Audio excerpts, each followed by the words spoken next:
네, 오늘도 각 가정에서 함께 수요 예배로 함께 하신 여러분 주님을 환영합니다. 우리 시간도 함께 박수 치시면서 갈 길을 밝히 보이시는 우리 주님 영광을 돌리며 나아가겠습니다. 아멘.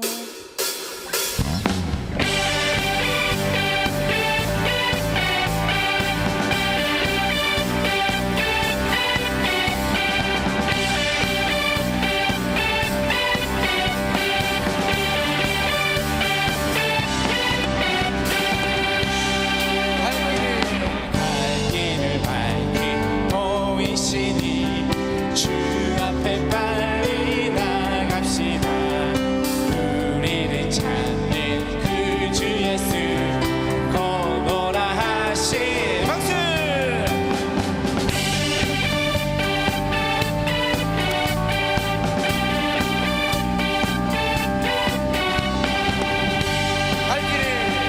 갈 길을 밝히 보이시니 주 앞에 빨리 나갑시다.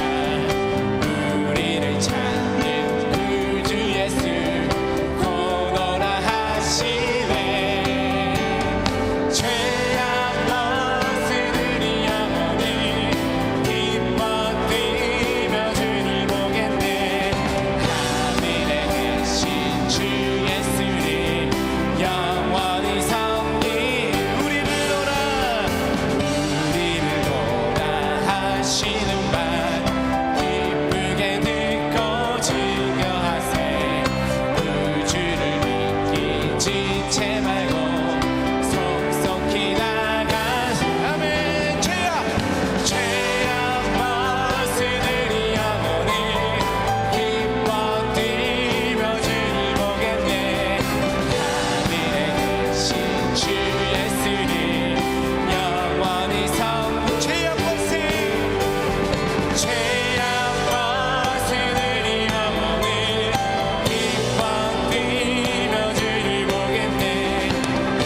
하늘에 계신 주 예수를 영원히 3절 할까요? 주 오늘 여기 주 오늘 여기 계시오니 다 와서 주의 말씀 듣세. 듣기도 하고 생각하니 참 이치시로다. 아멘. 죄악 벗으리니 영원히 기뻐 뛰며 주를 보겠네. 하늘에 계신 주 예수를 영원히 죄악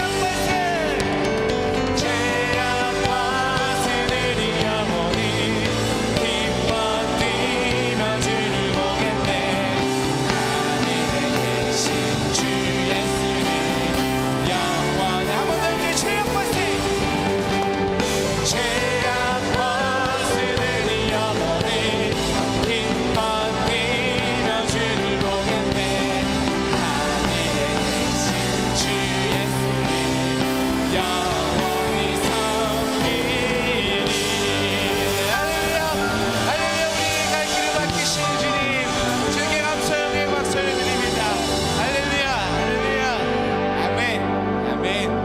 주님께서 우리의 길을 반드시 인도하심을 믿습니다. 우리 이 시간 그 주님을 우리 함께 고백하며 나가겠습니다.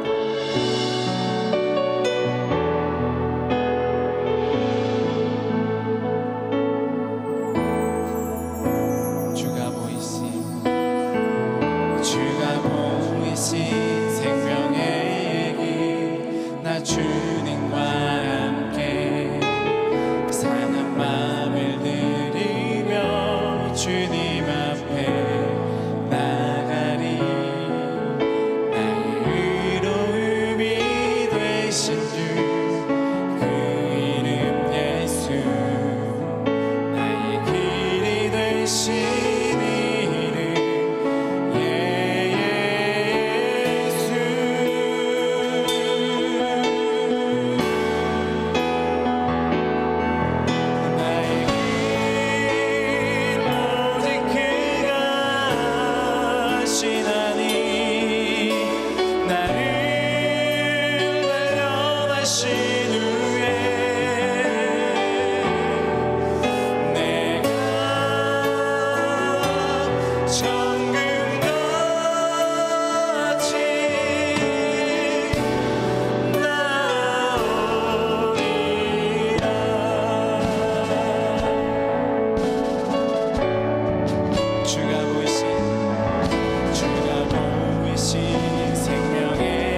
시간 함께 기도합니다. 주님만이 나의 길을 아십니다. 주님만이 나의 갈 길을 밝히 보이시는 믿습니다. 아버지, 그 주님 믿도록 하여 주시고 그 주님 붙들도록 하여 주시고 주님이 이끄시는 그 길로 믿음으로 담대히 걸어가는 우리가 되도록 하여 주시옵소서라고 고백으로 우리 시간 함께 기도하며 나가며 기도하겠습니다. 아버지 하나님 감사를 드립니다. 아버지 하나님 주님 내 가운데 아버지 우리 붙드시고 우리 갈 길을 인도하시길 믿습니다. 아버지 내 앞길 보이지 않더라도 내가 어디로 갈지 모르더라도 우리 인도하시고 나를 인도하시는 그분의 주님이실 믿습니다. 아버지 하나님 주님만 바라보게 하여 주시옵소서. 주님만을 의지하게 하여 주시옵소서. 아버지 하나님 주님만을 붙들고 나아가는 내가 믿음으로 걸어가는 내가 될 수 있도록 아버지 하나님 주님 채워주시고 함께 하여 주시옵소서. 주님께 나를 반드시 단련하신 후에 정금과 같은 모습으로 반드시 믿사오니 주님 향한 믿음 놓치지 않게 해주시고 오늘 주님 붙들고 나아가는 우리가 내가 될 수 있도록 주님 채워주시고 함께 하여 주시옵소서.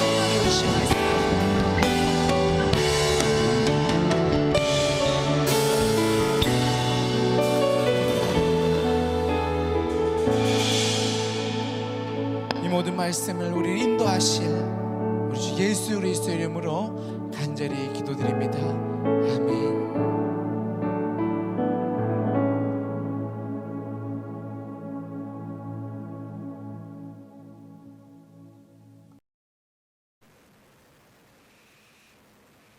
(2월의) 첫째 주 수요일 수요 예배에 함께 하시는 여러분들을 주님의 이름으로 환영하고 축복합니다. 오늘 우리에게 주시는 하나님의 말씀을 함께 보도록 하겠습니다. 사사기 18장 10절 말씀부터 함께 보도록 하겠습니다. 사사기 18장 11절입니다. 죄송합니다.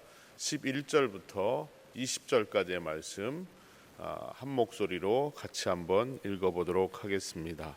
사사기 18장 11절. 단 지파의 가족 중 600명이 무기를 지니고 소라와 에스다올에서 출발하여 올라가서 유다에 있는 기랏 여야림에서 진치니 그러므로 그곳 이름이 오늘까지 마하네단이며 그곳은 기랏 여야림 뒤에 있더라. 무리가 거기서 떠나 에브라임 산지 미가의 집에 이르니라.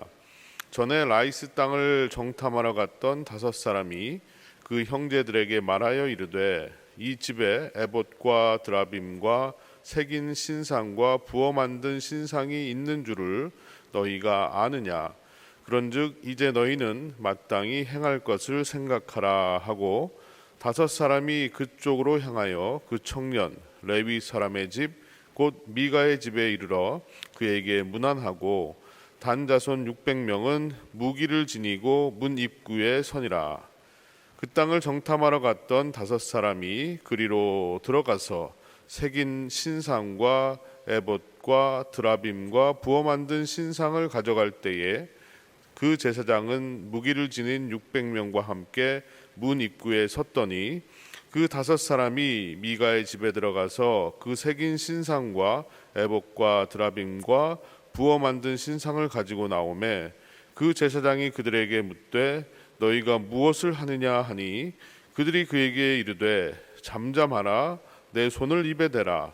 우리와 함께 가서 우리의 아버지와 제사장이 되라.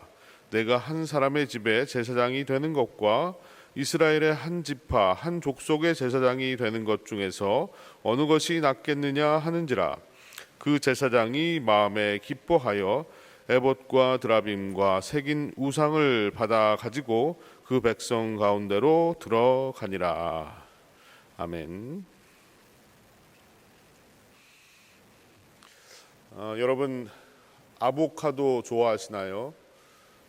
저는 그 맛이 고소해서 개인적으로 자주 먹는 편인데요. 이 아보카도에 붙여진 별명이 있습니다. 그 별명은 녹색 황금이라는 별명입니다. 아보카도가 슈퍼푸드라는 것이 알려지면서 그 수요가 막 급증을 하게 되고요. 많은 사람들이 그 아보카도를 찾게 되자 이 아보카도가 큰 돈벌이가 된 것입니다. 그런데 이 사실을 안 마약 조직이요, 아보카도 농장을 습격하기도 하고 그것을 빼앗아서 자신의 것으로 만들려는 시도들이 멕시코나 이 중미 지역에서 계속해서 일어나고 있다고 합니다. 그로 말미암아서 선량한 농민들이 피해를 보고 목숨을 잃는 경우들도 많이 있고요. 총을 가진 채 서로 싸우면서 그 농장을 지킨다라는 기사를 본 적이 있습니다. 그래서 어떤 사람들은 이 아보카도의 그 수익금이 전부 다 마약 밀매 조직에게 들어간다라는 사실을 알고는 아보카도를 먹지 않는 불매 운동을 벌이는 사람들도 있다고 합니다. 우리가 살아가는 이 세상은 끊임없이 뺏고 빼앗기는 전쟁을 통해서 지금까지 이어져 왔습니다. 이것이 바로 우리 인류의 역사인 것이죠. 나라와 나라 사이를 봐도 땅을 조금이라도 더 빼앗기 위해서 끊임없이 전쟁을 일으켜 왔습니다. 또 개인과 개인 사이에도 나보다 많이 가진 사람들, 또 내가 없는 것을 가진 것이 있다면 그것을 빼앗으려고 하는 시도들이 우리 인류 역사에 끊임없이 이어져 왔다는 사실입니다. 이런 현상은 인간의 죄악된 본성과도 연결이 되는 것이고, 또 치열한 경쟁을 해야만 살아남을 수 있는 사회 구조와도 연관이 되어 있다라고 생각을 합니다. 저는 요즘 이런 생각을 해봅니다. 목숨을 걸면서까지 빼앗으려고 하는 과연 그것이 정말 중요하고 소중한 것인가라는 생각을 하게 됩니다. 코로나로 인해서 많은 사람들이 목숨을 잃고 있습니다. 참으로 안타까운 일인데, 정말로 코로나 바이러스라는 눈에 보이지도 않는 이 작은 바이러스에 감염되어서 죽어가는 것이 인생이라면 과연 우리가 그토록 빼앗으려고 하고 내 손에 쥐려고 하고 싸우면서 살아가는 그 무엇이 과연 무슨 의미인가라는 생각을 하게 됩니다. 왜 화를 내고 싸워야 되고 왜 싸우면서 빼앗아야 하는가? 우리의 인생은 살아남는다는 것이 과연 무슨 의미가 있을까? 남들보다 조금 더 오래 살아서 생명을 연장해 간다는 것이 과연 무슨 의미가 있을까라는 생각을 아울러 하게 됩니다. 여러분은 어떻게 생각하십니까? 싸움을 벌이고 목숨을 걸면서까지 그렇게까지 치열하게 살아가는 우리네 모습을 보면서 과연 그렇게까지 그것이 중요한 것인가라는 생각을 해보지 않을 수 없습니다. 황금을 최고의 가치로 여기는 세상 속에서 우리는 살고 있습니다. 하지만 조금 다르게 살 수는 없을까요? 만약 우리가 세상과 다른 마음으로 살고자 원한다면 제일 먼저 우리의 생각이 달라져야 할 것입니다. 우리는 흔히 이것을 가치관이라고 부릅니다. 우리에게 필요한 것은 성경적인 가치관을 갖는 것이다 라는 겁니다. 성경을 모르는 사람들, 하나님을 모르는 사람들은 당연히 성경적인 가치관을 가지고 살아갈 수 없을 겁니다. 하지만 하나님을 믿는 우리들, 또 하나님의 말씀을 읽고 묵상하는 우리들은 하나님께서 우리에게 무엇을 원하시는지, 또 무엇이 가장 가치 있는 것이라고 말씀하시는지를 늘 귀 기울여 들어야 할 필요가 있습니다. 그리고 깨달아야 하는 것입니다. 오늘 말씀 속에서 하나님의 백성, 그리고 하나님의 제사장이라고 일컫는 사람들이 서로 뺏고 빼앗기는 쟁탈전을 벌이는 것을 봅니다. 이런 사람들의 모습을 통해서 하나님은 과연 저와 여러분에게 어떤 메시지를 주시는 걸까요? 정말 우리가 이 말씀을 통해서 깨닫길 원하시고 또 배우길 원하시는 것이 과연 무엇일까요? 오늘 여러분들이 이 말씀을 들으시면서 정말 중요한 것이 무엇인지를 깊이 생각하시면서 이 말씀을 들으시면 좋겠습니다. 그래야 나의 가치관이 변하고 나의 삶이 변하고 또 우리가 진리를 따라서 살아갈 수 있을 것입니다. 지난 시간 단 지파가 등장을 했습니다. 단 지파는 이스라엘 12지파 중에 한 지파였는데 하나님께서는 다른 지파와 마찬가지로 이들에게도 기업으로 땅을 허락해 주셨습니다. 그런데 하나님이 허락해 주신 그 땅이 자신들이 정복하기가 너무나도 힘겹고 어려운 땅이었다라는 이유로 그들은 하나님이 주신 땅을 정복하기를 포기합니다. 그리고 쉬운 땅을 찾아서 나서게 됩니다.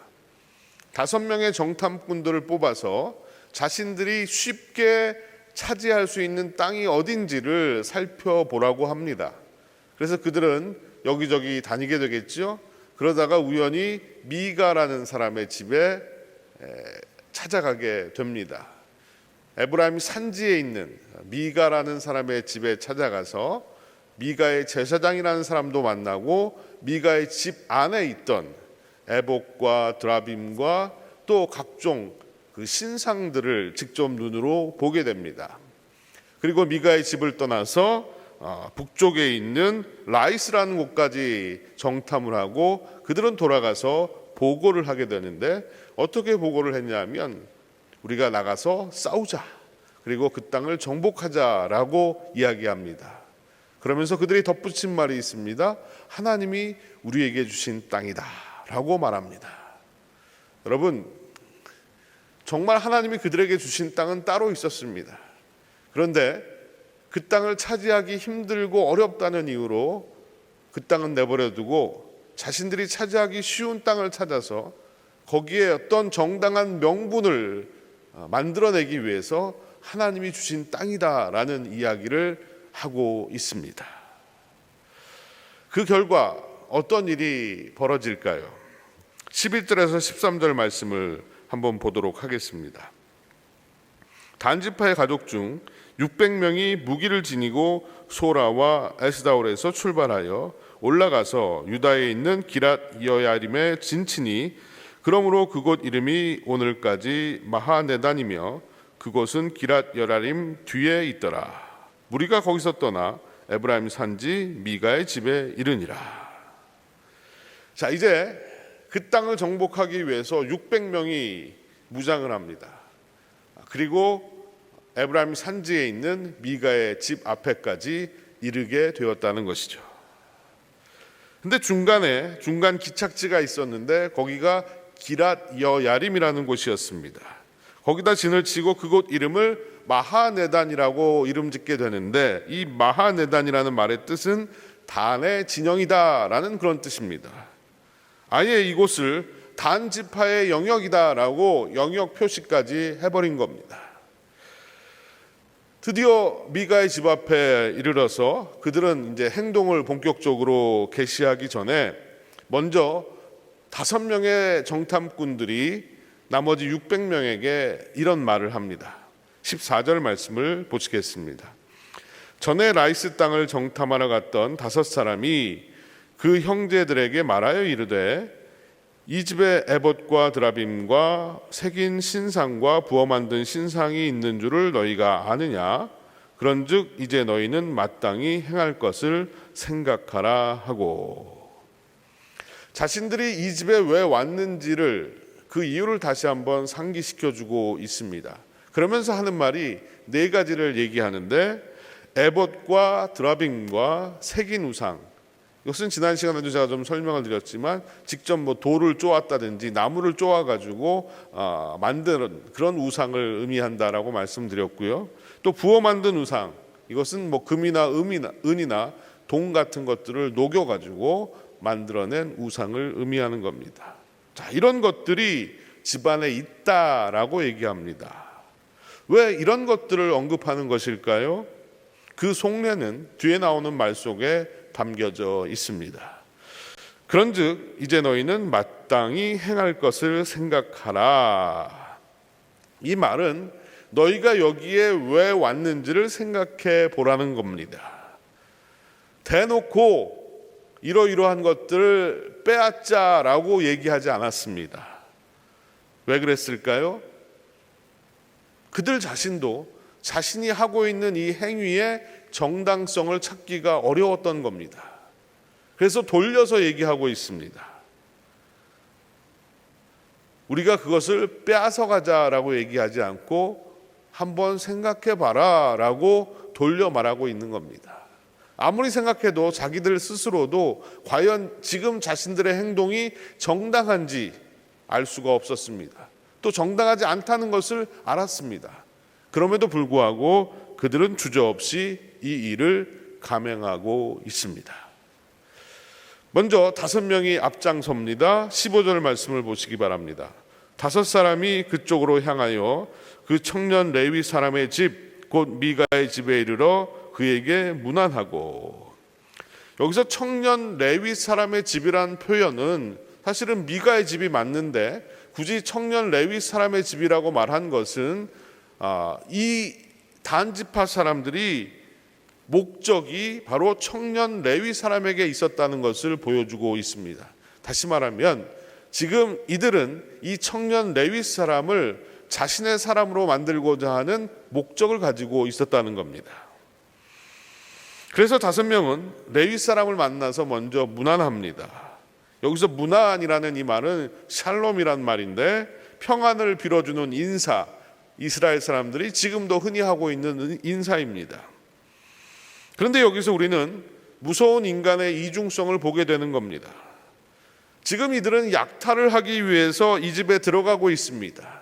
그런데 레위 사람에게는 평안을 빌고 있습니다. 얼마나 인간이 이중적인가라는 것을 우리에게 보여주고 있습니다. 제가 교회 생활을 하면서 제일 자주 듣는 말 중에 하나가 내가 인사를 했는데 누군가가 내 인사를 안 받고 외면했다라는 이야기입니다. 아니면 누군가가 나에게 인사를 하지 않는다라는 이야기예요. 그것 때문에 내 마음에 상처가 되고 내 마음에 분노가 일어난다라는 이야기들을 자주 듣습니다. 근데 한편으로는 이런 생각도 듭니다. 지금 내가 상대방에게 감정이 있습니다. 또 화가 납니다. 그런데 그 사람과 인사를 나누고 상냥하게 그 사람의 인사를 받아주는 것이 과연 솔직한 것인가? 속으로는 하나도 반갑지도 않은데 겉으로는 반갑다고 웃으면서 인사하는 것이 과연 좋은 것인가? 아니면 매몰차게 외면하는 것이 솔직한 것이고 좋은 것인가? 사실 정답은 없을 것입니다. 하지만 누군가가 나의 인사를 받아주지 않았다고 해서 혹은 나에게 인사를 하지 않는다고 해서 너무 상처받지 않으셨으면 좋겠습니다. 네가 어떻게 나한테 이럴 수 있냐라고 심각한 반응을 보이지 않으셨으면 좋겠습니다. 그럴 수도 있습니다. 그냥 감정에 솔직한 것이라고 생각하시기 바랍니다. 또 반대로 마음속으로 불만이 가득하고 화가 나도 상냥하게 인사를 받을 수 있습니다. 그렇게 하는 것이 솔직하지 않은 것이다라고 생각하지 말아주시길 바랍니다. 특별한 의도나 목적을 가지고 있지 않다면 상대방과 관계 개선을 위해서 그렇게 하는 것이라면 그것 또한 좋은 것이라고 생각합니다. 하지만 오늘 정탐꾼들이 이 말씀 속에서 보여준 태도는 인간의 이중성을 보여주는 것이고 우리가 경계해야 될 것들입니다. 왜냐하면 그들에게는 상냥하게 인사하는 것 이면에 아주 안 좋은 목적들이 깔려 있었기 때문입니다. 샬롬을 파괴하고자 하는 자들이 지금 샬롬이라고 인사를 하고 있습니다. 이것이 바로 인간의 무서운 이중성이라는 겁니다. 600명은 집 밖에 서 있었고요. 5명이 행동을 개시합니다. 아마도 이 레위인 제사장이 그들을 보고 놀란 가슴으로 집 밖에서 600명과 같이 서 있었던 것 같습니다. 그리고 17절과 18절을 보면 신상과 애복과 드라빔을 그들이 가지고 나오는 것을 봅니다. 우리말 성경에 보면 굉장히 완곡하게 표현을 해서 가지고 왔다, 나왔다라고 하지만 라카흐라는 이 히브리 말은요, 훔쳤다라는 말입니다. 훔친 거예요. 근데 이 재밌는 것은 뭐냐 하면 미가가 어머니의 은을 훔쳤을 때도 같은 단어가 사용되었습니다. 이것은 무엇을 보여주는 것입니까? 자신이 훔친 은으로 만든 우상을 이제 또 다른 사람이 훔쳐가고 있다는 겁니다. 훔친 것은 결국 다시 빼앗기게 됩니다. 훔친 권력, 훔친 재물, 훔친 학력, 결국엔 이 모든 것들을 다시 빼앗기게 된다는 것입니다. 그래서 우리가 정직하게 살아야 하는 것이고 나에게 주어진 만큼의 삶을 살아야 하는 것입니다. 이것이 바로 행복입니다. 욕심을 내고 더 가지려 하고 안 되니까 훔쳐서라도 내 것을 만들려고 하는 것이 세상의 논리입니다. 또 이것이 미가의 사건에서 일어난 모습들입니다. 그러나 하나님은 훔친 것은 빼앗긴다라는 것을 우리에게 보여주고 있습니다. 훔친 것은, 정당하지 않은 방법으로 모은 것은 빼앗기고 만다는 것입니다. 바깥에 서 있던 제사장이요, 5명이 훔친 물건을 가지고 나오는 것을 보고 600명에 둘러싸여 있었으니까 매우 소심하게 아마 이렇게 얘기를 하고 있습니다. 지금 뭐 하고 있는 거냐고. 아마 당당하게 외치진 못했을 것 같아요. 아주 작은 소리로, 어쩌면 굉장히 불안한 모습으로 뭐 하고 있는 거냐고 물었던 것 같습니다. 그랬더니 물건을 훔쳐 나오던 단지파 사람들이 갑자기 이런 말을 하는 겁니다. 19절을 보시면 그들이 그에게 이르되 잠잠하라, 내 손을 입에 대라, 우리와 함께 가서 우리 아버지와 제사장이 되라. 내가 한 사람의 집에 제사장이 되는 것과 이스라엘의 한 지파 한 족속의 제사장이 되는 것 중에서 어느 것이 낫겠느냐 하는지라. 잠잠하라, 내 손을 입에 대라 라는 이 말은 조용해, 입 다물어, 이런 의미일 것입니다. 그리고 이런 제안을 합니다. 우리와 함께 가자. 여기에 있지 말고 우리 제사장으로 일해라. 여기서 미가의 제사장 노릇하는 것과 우리 지파의 제사장 노릇하는 것과 그 차이를 한번 생각해 보라는 겁니다. 뭐가 더 너에게 유익이 되고 이익이 될지를 따져보라는 겁니다. 그들은 지금 이 제사장을 자기 편으로 만들기 위해서 협상을 벌이고 있는 겁니다. 단지파 사람들이 레위 제사장에게 한 말이 바로 요즘 세상이 우리에게 하는 말과 다르지 않습니다. 작은 직장에서 썩지 말고 큰 직장으로 옮겨라. 작은 교회 다니지 말고 큰 교회 다니라. 모든 것을 크기로 판단하고 평가하는 세상의 방법입니다. 하지만 이것은 절대 진리가 아닙니다. 하나님의 사람은 하나님이 가라고 하신 곳에 가야 하는 것이고 하나님이 있으라고 하는 곳에 있어야 하는 것입니다. 제가 아는 한 목사님의 간증인데요. 그 목사님이 섬기던 교회가 한참 부흥을 하고 성장을 했습니다. 그 무렵에 미국에서 당시 가장 크다는 한인교회 목사님이 한국으로 부임해 가시면서 자신의 후임자로 이 목사님을 추천을 한 겁니다. 그리고 교인들도 이 목사님을 굉장히 좋아했습니다. 그래서 청빙위원들이 이 목사님을 찾아가서 우리 교회로 와서 담임 목회를 해달라라는 부탁을 하셨던 것 같아요. 그러면서 모르긴 하지만 오늘 이 단지파가 레위 제사장이 했던 말처럼 작은 교회에 계시는 것보다 큰 교회에 와가지고 목회를 하시는 것이 훨씬 더 유익이지 않겠습니까? 아마 뭐 이렇게 말씀을 했겠죠. 그래서 이 목사님이 기도하며 고민하셨습니다. 그리고 주변에 있는 다른 목회자들에게 이제 조언을 구하셨는데, 열이면 10사람 다 뒤도 돌아보지 말고 떠나라고 조언을 하셨다는 거죠. 근데 이 목사님의 마음에는 계속해서 부담이 있었습니다. 그리고 기도하면서 어떤 결정을 내렸냐면, 하나님이 나에게 있으라고 하신 곳에서 나는 계속해서 있겠다라고 말씀하시고는 그 교회에 가는 것을 거절하셨다고 합니다. 그리고 지금도 매우 아름답게 목회를 하고 계시고, 또 하나님께서 그분을 아름답게 사용하고 계십니다. 여러분, 하나님이 떠나라는 확신을 주시면 떠나야 할 것입니다.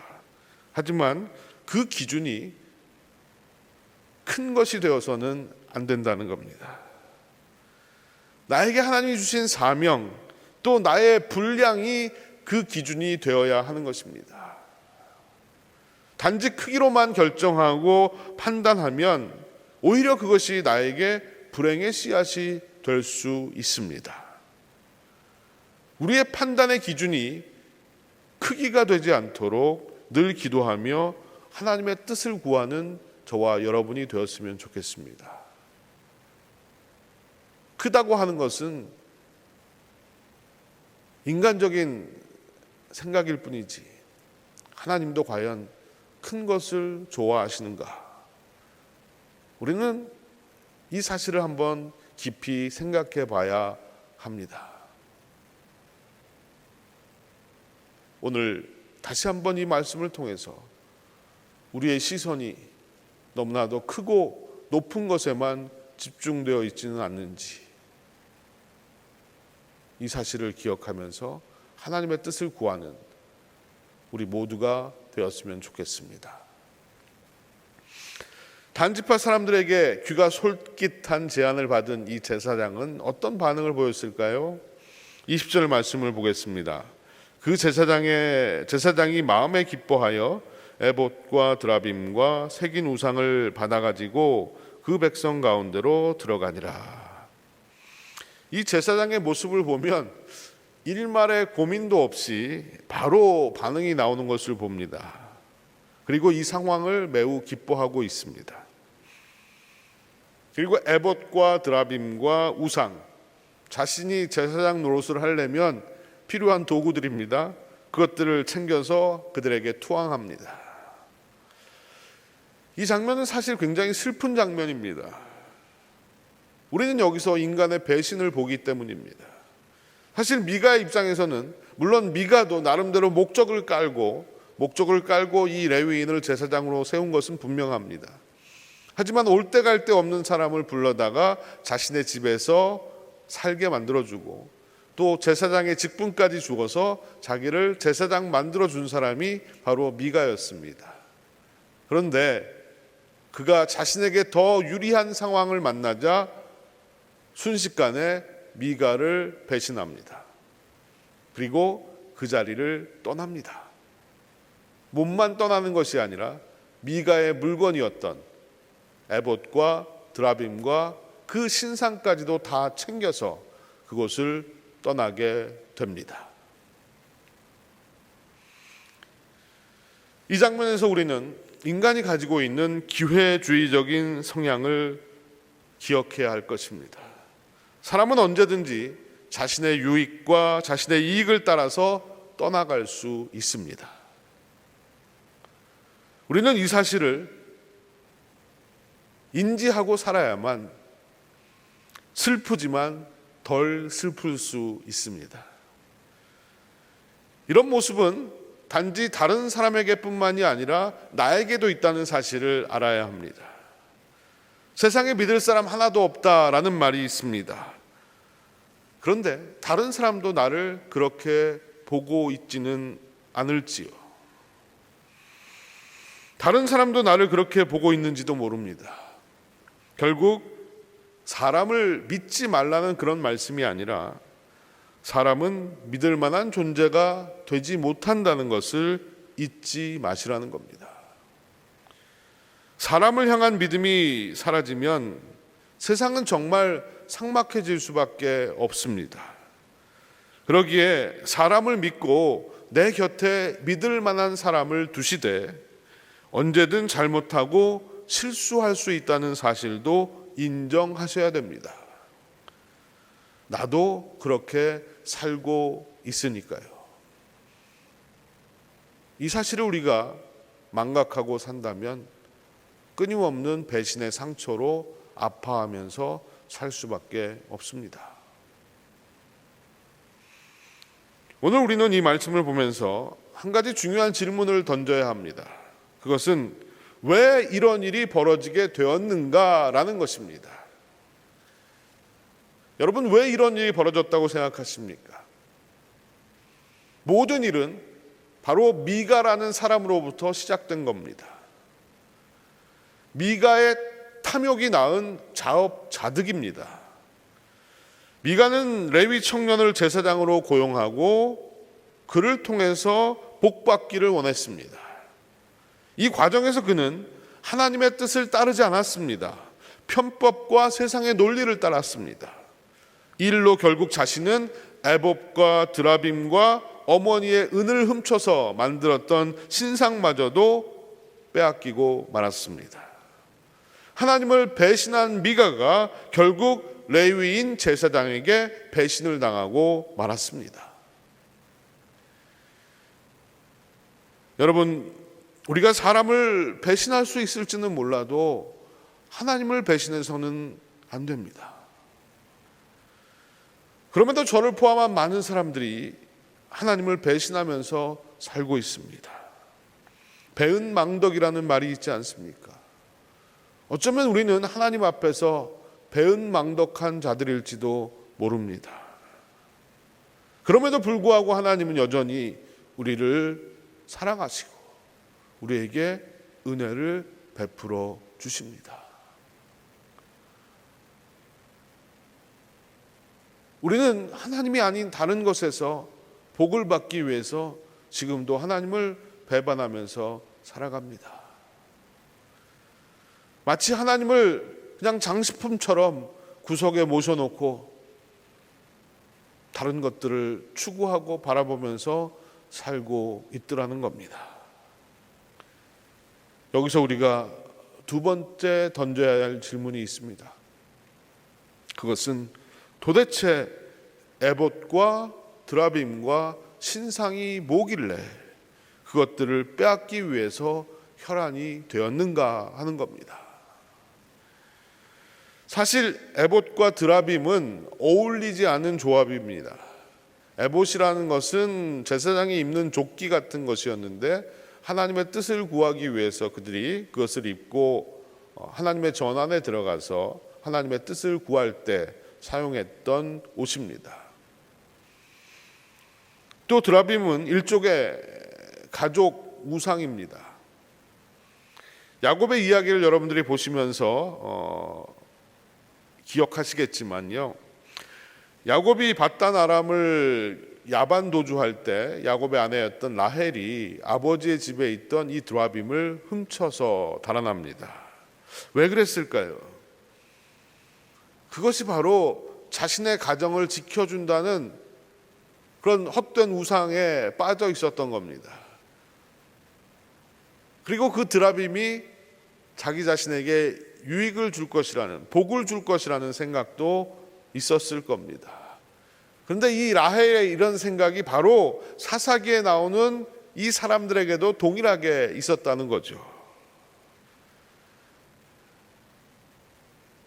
미가가 이 드라빔을 만든 이유도 동일합니다. 일종의 미가로서는 백업 플랜을 만든 겁니다.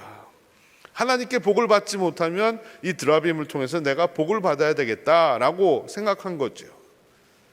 뿐만이 아니었습니다. 신상들까지 만들었습니다. 그 이유는 무엇입니까? 그 신상들을 통해서라도 어떠한 복이라도 내가 좀 받았으면 좋겠다라는 생각으로 여러 신상들을 그가 만들었던 겁니다. 이런 생각이 미가에게만 있었던 것이 아니었고 그것을 빼앗고자 했던 단 지파에도 그대로 있었다는 겁니다. 그런데 불행은 그들이 서로 빼앗으려고 했던 그것들이 자신들을 지켜주는 힘과 능력이 아니었다는 겁니다. 이것이 불행인 거예요. 자신들이 그토록 가지기를 원했던 그것이 진정한 복이 아니었다는 겁니다. 그럼에도 인간은 탐욕의 눈이 가리워서 이것들을 보지 못하고 알지 못합니다. 그래서 한쪽에서는 빼앗으려고 안간힘을 쓰고 또 다른 한쪽에서는 빼앗기지 않으려고 안간힘을 쓰면서 살아가고 있습니다. 오늘도 인간의 이런 모습은 멈추지 않고 계속되고 있습니다. 아무런 힘도 없고 도움도 없고 가치도 없는 현대판 그 우상을 얻으려고 수많은 사람들이 안간힘을 쓰면서 살아가고 있습니다. 이것이 바로 하나님을 알지 못하는 인간들의 안타까운 모습입니다. 여러분, 나는 지금 무엇을 위해 싸우고 있습니까? 무엇을 얻기 위해서 쟁탈전을 벌이고 있습니까?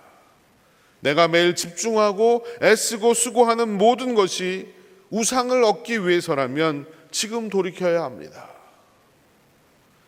그것들은 모두 다 헛된 것입니다. 헛된 것이라는 것을 잊지 말아야 합니다. 오직 참된 것은, 우리에게 진정한 복을 주실 수 있는 분은 하나님밖에는 없습니다. 하나님만 의지하고 하나님만 붙들고 살아가는 것이 진정한 복입니다. 크고 놀라운 것들을 바라보기보다 하나님만을 바라보며 살아가십시다. 또 나에게 복을 줄 것이라고 생각하는 것들, 수많은 것들을 바라보며 살기보다는 오직 진정한 복이 되시는 하나님만을 바라보며 살아가십시다. 사랑하는 성도 여러분, 오늘도 내게 주신 이 하나님의 말씀을 통해서 다시 한번 깨우치고 결단하고 영원한 것을 바라보며 살아가는 저와 여러분이 되시기를 간절히 축복합니다. 세상이 아무리 우리를 유혹하고 세상이 아무리 우리를 흔든다고 해도 하나님의 자녀된 우리들은 우리의 갈 길이 있습니다. 살아가는 방법이 있습니다. 하나님의 뜻대로, 하나님의 말씀대로 하루하루를 살아서 승리하는 우리 모두가 되기를 간절히 축원드립니다. 기도하시겠습니다.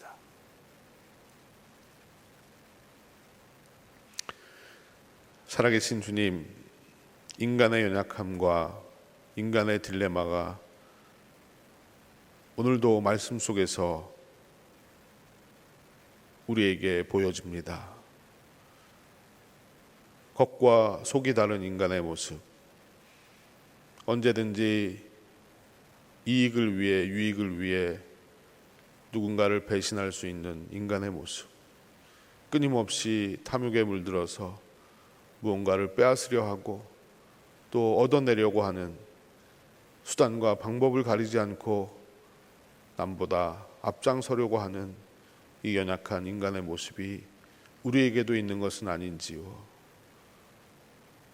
내가 원하는 것을 얻기 위해서 그 어떤 우상이라도 서슴없이 내 것을 만들고 또 그것을 통해서 내가 원하는 것을 얻으면 그만이라는 생각을 가지고 살아가는 어리석은 우리가 되지 않도록 주님 붙들어 주시옵시고 오직 하나님을 의지하고 하나님을 바라보며 하나님의 뜻대로 순종하며 사는 우리 모두가 되게 하여 주시옵소서. 다시 한번 우리에게 연약한 나의 모습을 오늘 이 말씀을 통해서 보게 해주심에 감사를 드립니다. 하나님, 미가처럼 단지파 사람들처럼 레위 제사장처럼 헛된 것에 우리의 모든 것을 걸며 살지 않도록 도와주시고 하나님만 의지하고 바라보는 우리 모두가 되게 하여 주시옵소서. 감사드리며 예수님의 이름으로 기도드리옵나이다. 아멘. 축도하겠습니다. 지금은 우리 구주 예수 그리스도의 한량없는 은혜와 아버지 하나님의 놀라우신 사랑과 성령님의 감화감동 교통하심이 세상의 유혹 가운데, 세상의 논리 가운데 이 땅을 살아가고 있지만 세상에 물들지 않는 주님의 백성으로 살기를 소원합니다. 고백하며 하나님을 예배한 사랑하는 빈내리의 모든 성도들, 그들의 가정과 일터 위에, 주님의 교회 위에 영원토록 함께 하시옵기만을 간절히 축원하옵나이다. 아멘.